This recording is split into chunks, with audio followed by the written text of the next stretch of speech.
Picture the scene at Van Nuys private airport in Los Angeles. It's the chilling pre-dawn hours, and a Gulfstream jet sits idling on the tarmac, its engines humming a low, steady rhythm as it prepares for a transatlantic flight to Europe. The flight crew is ready. The manifest is cleared and the high-profile passengers are settled in. But then everything stops. Suddenly, the pilot receives a red notice on the encrypted flight manifest ordering an immediate and total halt to the departure. This wasn't a weather delay or a mechanical failure. It was a constitutional intervention directed from 5,000 miles away. Just 5 minutes earlier, a directive authorized by Princess Anne, acting in her capacity as Gold Stick and waiting and the relentless protector of the monarchy's integrity, officially froze the diplomatic passport status of Archie and Lilith Mountbatten Windsor.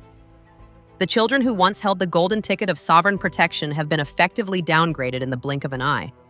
The British Home Office database no longer flags them as protected royals, but has recategorized them as private U.S. citizens.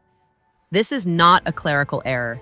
It is the ruthless, precise application of the 1917 mandate, recently reinforced by King Charles III's legal team, which explicitly reserves rights of title and succession only for those born of a lawful biological union. The panic inside the Montecito mansion is reportedly absolute.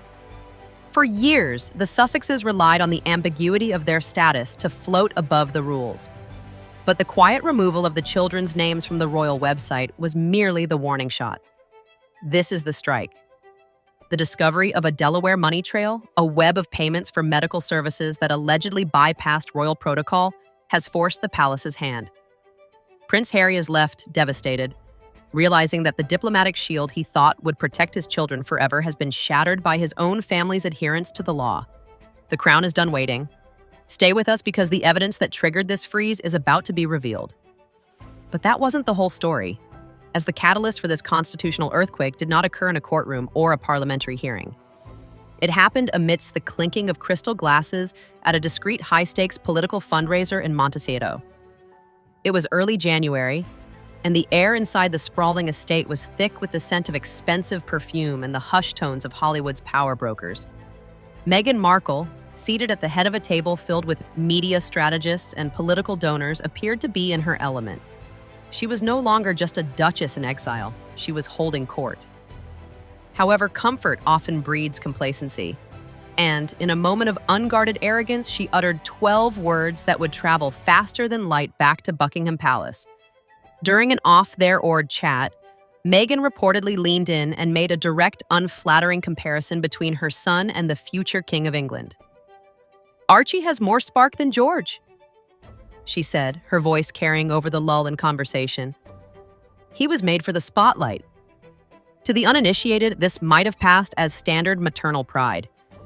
But to the room full of media professionals, many of whom recorded and repeated the moment with growing alarm, it was interpreted as something far more calculated.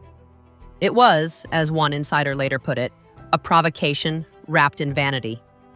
This was not merely a mother boasting about her child. It was a direct challenge to the institution of the monarchy. By contrasting Archie's spark with Prince George's perceived reserve, Meghan was implicitly questioning the suitability of the heir to the throne. It was a breach of the unspoken contract that allows the spares to live freely so long as they do not undermine the heir. The comment was relayed immediately to London, likely by a guest with diplomatic ties, triggering a red alert within the offices of the royal household. For years, the palace had maintained a diplomatic silence regarding the Sussex children, brushing off questions about christenings and birth witnesses as privacy preferences. They had adhered to a clause inserted during the Sandringham Summit Clause 7, paragraph 3, which effectively agreed that the sovereign would withhold scrutiny into matters of lineage in exchange for the Sussexes' withdrawal from public duties. It was a trade-off, a silent truce cloaked in discretion. But that truth shattered the moment Meghan's words at the dinner party were analyzed by the king's private secretaries. The palace realized that Meghan was no longer seeking privacy. She was building a rival court. The Montecito slip forced the crown's hand. If she was going to compare Archie to George in the court of public opinion, the palace would be forced to compare them in the court of constitutional law. The gray suits at the palace, who had previously turned a blind eye to the irregularities surrounding Archie's birth, were ordered to reopen the files. The days of looking the other way were over. and what happened next would shock everyone. The unraveling of the Sussex narrative did not begin with a bang, but with the quiet, methodical click of a forensic accountant's keyboard. In late 2025, what was intended to be a routine audit of the sovereign grant expenditures turned into a full-scale financial investigation that would expose the deepest cracks in the Montecito facade. The audit team, operating under the strict confidentiality of the Privy Purse, stumbled upon a series of irregularities that could not be explained away as mere clerical errors or renovation overruns. They discovered a digital paper trail leading away from the damp cobblestones of Windsor and straight into the opaque corporate laws of the United States. At the center of this web was a Delaware-based entity, a shell company with a name that sounded benignly philanthropic: Sussex Global Health Initiatives. To the casual observer, it appeared to be just another arm of the couple's charitable endeavors. But when the auditors peeled back the layers of the ledger, they found a string of suspicious transactions that painted a very different picture. These were not donations to children's hospitals or grants for mental health awareness. They were specific, itemized payments for highly specialized medical services wired thousands of miles away from where the royal baby was supposedly being born. The numbers were staggering and dangerously specific. The audit exposed $95,000 classified as agency fees, a term often associated with high-end surrogacy facilitation. Following closely was a transfer of $110,000 for legal facilitation contracts, suggesting complex custodial agreements rather than standard hospital admissions. Even more damning was a $195,000 outflow for medical payments to a private U.S. facility. And perhaps the most chilling entry of all, $82,000 listed as a live birth disbursement for Candidate 6. The precision of that phrase, Candidate 6, sent shockwaves through the palace. It dehumanized the royal birth into a contractual transaction, stripping away the sanctity of the succession. The timeline of these payments coincided perfectly with the weeks leading up to Archie's birth in May 2019. This created a geographical and logical paradox that no amount of PR spin could resolve. The world had been told that Archie Harrison was born at Portland Hospital in London, attended by British doctors. Yet the money, hundreds of thousands of dollars, was flowing to American fertility clinics and legal firms in the months prior. Why would a member of the British royal family with access to the finest medical care in the Commonwealth be paying a fortune to a U.S. entity for a live birth if the child was being carried by the Duchess in England? The math simply did not add up. But the investigation revealed a betrayal that went deeper than geography. The funding for these American transactions had not come from Prince Harry's private wealth or Meghan's acting residuals. The audit trail indicated that the money had been siphoned from the Frogmore Cottage renovation budget. This was public money. Taxpayer funds designated by Parliament for the refurbishment of a historic state residence were allegedly diverted to finance an overseas medical arrangement. Suddenly, the palace was facing a dual crisis: a massive financial irregularity involving public funds and a constitutional catastrophe regarding the legitimacy of the line of succession. The Delaware money trail was no longer just a theory. It was documented, itemized, and undeniable proof that the official story of Archie's birth was at best a fabrication and at worst a fraud against the crown. But the legal repercussions were just getting started. The crown does not act on emotion. It acts on precedent. While the tabloids focused on family feuds and leaked text messages, the machinery of the British monarchy was quietly, ruthlessly turning the gears of constitutional law. The revelation of the Delaware money trail did not result in a public screaming match. Instead, it triggered the revival and rigid enforcement of a century-old legal framework: King George V's 1917 letters patent, now weaponized by a modern amendment that would seal the fate of the Sussex children forever. For years, the public believed that titles were a gift from the Queen, a grandmother's token of affection. But as royal historians and constitutional experts, no succession is governed by the Act of Settlement of 1701 and subsequent letters patent, which strictly define the conditions by which heirs may stand in the line of kingship. The central pillar of this legitimacy is the requirement that a potential heir be born of the body of a lawful wife of a sovereign or his direct descendants. This archaic but essential phrase is the firewall that protects the bloodline from fraud substitution or external manipulation. The discovery of the surrogacy payments and the Candidate 6 designation in the Delaware audit effectively placed Archie and Lily outside this firewall. King Charles III, often portrayed as a sentimental father, proved himself to be a decisive monarch with the backing of Princess Anne and the legal counsel of the Privy Council. A legal team was tasked with drafting a letters patent amendment to close the loophole the Sussexes had exploited. This amendment was finalized and signed on the 18th of January 2026. Its central clause was simple, yet seismic. Succession and the rights of title shall be reserved for individuals born of the lawful biological union of a royal descendant and their recognized spouse. The phrase lawful biological union was deliberately unambiguous. It was a legal scalpel designed to excise any ambiguity regarding surrogacy or assisted reproduction involving third-party donors. It rendered Meghan's children ineligible for their places in the line of succession retroactively and irrevocably. The implications were immediate. Prince Harry, realizing the diplomatic shield was disintegrating, made a desperate solo dash back to the United Kingdom. Witnesses reported seeing the Duke of Sussex arriving at Heathrow alone, looking less like a royal and more like a man on the run from his own reality. Rumors swirled that he had returned to beg his father for a special dispensation, a waiver that would allow his children to retain their status despite the evidence, but the king was not available. Instead, Harry was met by the steel wall of the monarchy, Princess Anne. Multiple sources confirmed that he met privately with the Princess Royal at Gatcombe Park for less than an hour. The meeting was described as icy. Harry allegedly pleaded that his children were being punished for the modern choices of their parents. Anne's response was reportedly devastating in its cold logic. She informed him that the monarchy is not a family business that can bend rules for favored sons. It is a state institution bound by parliamentary law. When asked later if a reconciliation was possible, Anne replied with a phrase that would trend across social media for 3 days. "One cannot reconcile with tactics." Harry left the meeting empty-handed. He realized then that the 1917 mandate was not just a historical document. It was an active cage. The amendment meant that while Archie and Lyle might technically retain the style of prince and princess as a courtesy under the 1917 decree, they were stripped of all patronages, public funding, and ceremonial standing. More importantly, without the constitutional status of heirs of the body, their diplomatic immunity was void. The passport freeze was not a punishment. It was a bureaucratic inevitability.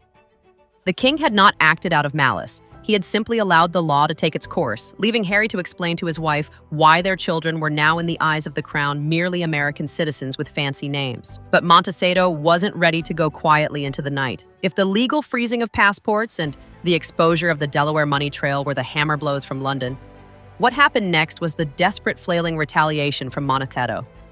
Facing a financial squeeze and a rapidly closing window of relevance, the Sussex camp pivoted from defensive maneuvering to an all-out commercial insurgency. Just weeks after the 1917 mandate effectively locked her children out of the line of succession, sharp-eyed royal watchers noticed a quiet filing in the California State Trademark Registry. A new label, Royal Reclamation, was registered under a holding company tied to Archwell Enterprises. The name itself was a declaration of war, but the product descriptions were nothing short of a provocation. The catalog included children's loungewear, family crests, and storybooks about lost birthrights. But the item that caused jaws to drop within the palace walls was a toddler t-shirt printed with the slogan, "Future Monarch, just not yours." It was petty, it was provocative, and it was undeniably Meghan. The marketing campaign launched with a 3-minute teaser video aired exclusively on Meghan's Instagram. It opened with soft cinematic footage of young Archie running through a sun-drenched California orchard cut sharply against vintage, digitally faded footage of Queen Elizabeth II's coronation. The voiceover delivered a chilling message.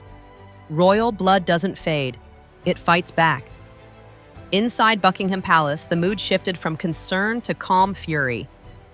Prince William reportedly instructed advisors to prepare a silent legal response, prioritizing the protection of the crown symbols over a public media row.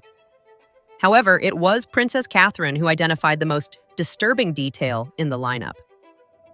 The Royal Reclamation catalog featured a children's picture book that thinly veiled a comparison between Archie and Prince George. The illustrations depicted a dark-haired boy standing in shadows, while a blonde boy received a crown from older royals. The narrative implied betrayal, exclusion, and royal theft, portraying the Little Lion He Heart title as being stolen from its rightful owner.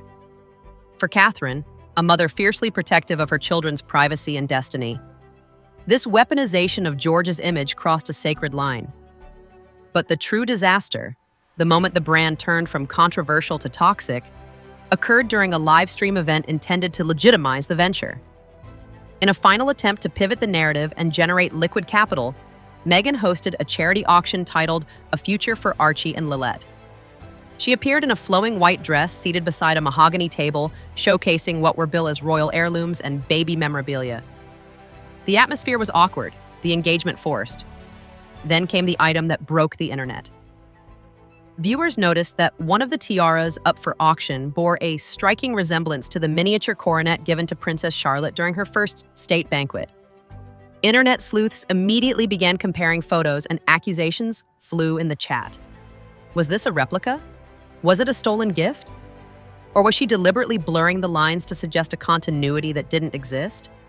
The implication that she was selling off the family jewels, literal or figurative, was catastrophic. The stream was cut short after just 32 minutes. No public donations were reported, and the silence from the auction floor was deafening. But the final nail in the coffin came from London. In a move orchestrated by Princess Anne's office, the Royal Press Office issued a rare late-night statement clarifying that no royal memorabilia has been gifted, sold, or auctioned by the royal household to private parties. It was a polite way of calling the auction a fraud. Simultaneously, Princess Anne personally oversaw the dispatch of cease and desist notices to vendors associated with the brand. The palace's legal protection office had compiled a 73-page dossier outlining trademark misuse, including the unauthorized use of King George V's coat of arms. Royal reclamation had failed, not because of censorship, but because it exposed the hollowness of the Sussex strategy.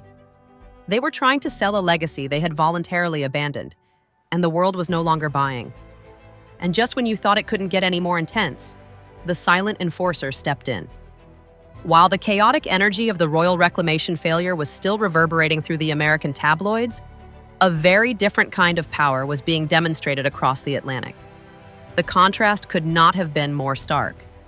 On one side of the ocean, there was noise merchandise and a desperate clamor for relevance. On the other, there was silence, but it was a silence so heavy with meaning that it drowned out every slogan Meghan Markle tried to print on a t-shirt. The counter move did not come from a lawyer or a press secretary. It came from the Princess of Wales, Catherine, who stepped into the role of the silent enforcer with a grace that was as ruthless as it was regal. The setting was St. Thomas's Hospital in London, a stark departure from the glitzy auction blocked by palace lawyers. There was no entourage, no press release, and no prearranged fanfare. Catherine simply appeared ostensibly to visit a children's ward. But for those who understand the visual language of the monarchy, her attire was a deafening shout. Pinned securely to her coat was Queen Elizabeth II's Jubilee Star brooch, a rarely seen heirloom encrusted with diamonds. This was not a random fashion choice.